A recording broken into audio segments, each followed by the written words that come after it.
Corona forcing me to work from home. Living in an old, poorly insulated house. I was not in trouble. Just didn't function in the heat. I got a brain meltdown.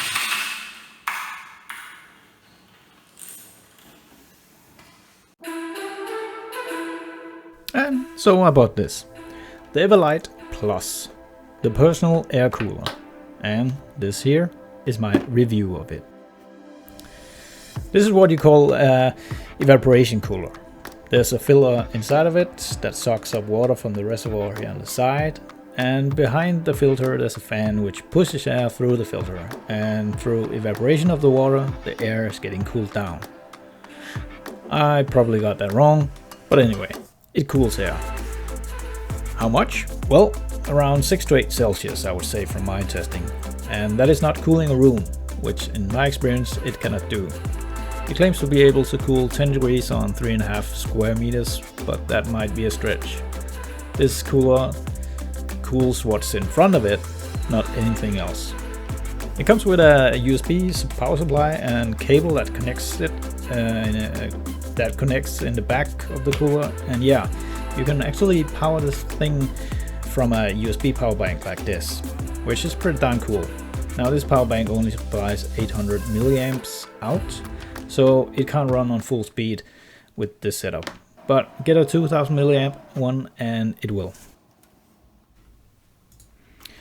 Okay, so it requires water to cool, and you can take the reservoir off like this, fill it, and back in. Easy. So, let's look at the wheel on top here. Turning it changes the speed of the fan. And the screen in the middle displays the current temperature of air coming in and the air coming out. You can press on the LCD or the screen and it will let you change a few things with the wheel. Here you can set the color of the LEDs under the reservoir. You can also change the brightness of the LEDs. You can set a timer on when it should turn off automatically. And you can change what temperature scale it should show. The night mode here turns off the LED and the screen. Okay, sound. So, how much noise does it produce? Well, I bought this fancy little thing here to measure decibels. So, as you can see here, on half the speed it hits around 45 decibels. And on full speed, 53 to 55 decibel. A little more, that's what's shown on the box. And to be honest, I don't run it at full speed because it's just too noisy for my taste. I run it at half speed and the cooling on half speed seems to be okay for my need. Okay, about the cooling. I got another gadget here. So the display on the cooler says it's 27 Celsius in here, which is about right. 26.7 according to this. And it also says the air coming out should be around 21 Celsius. And as you can see, the desk in front of it has been cooled 24 Celsius. It's only been cooling a minute on it though. The filter in front of it is around 20 Celsius. And if I point it at the pad right next to the cooler where it doesn't blow, it's above 26. So it does actually cool the air. It's not a useless gimmick. So why would I say I don't recommend it then? Well, like I wrote, I do like it.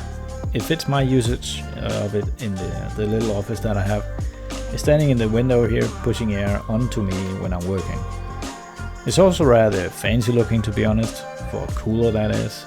It's not butt ugly like most portable ACs I've seen, but that's probably also what you're paying for. And there's the catch.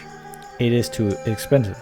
I paid a whooping 1200 crowns, around $200 for it, which is way too much compared to other evaporative coolers. The filters, which you also need to replace every 6 months or so, doesn't come cheap either. It's 250 crowns or about $40.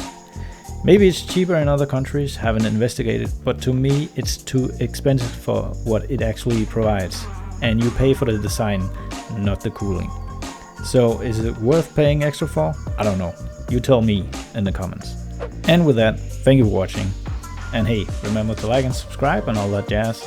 See you in the next one, because you know, maybe now I can even start filming hardware videos again with a decent temperature in the office.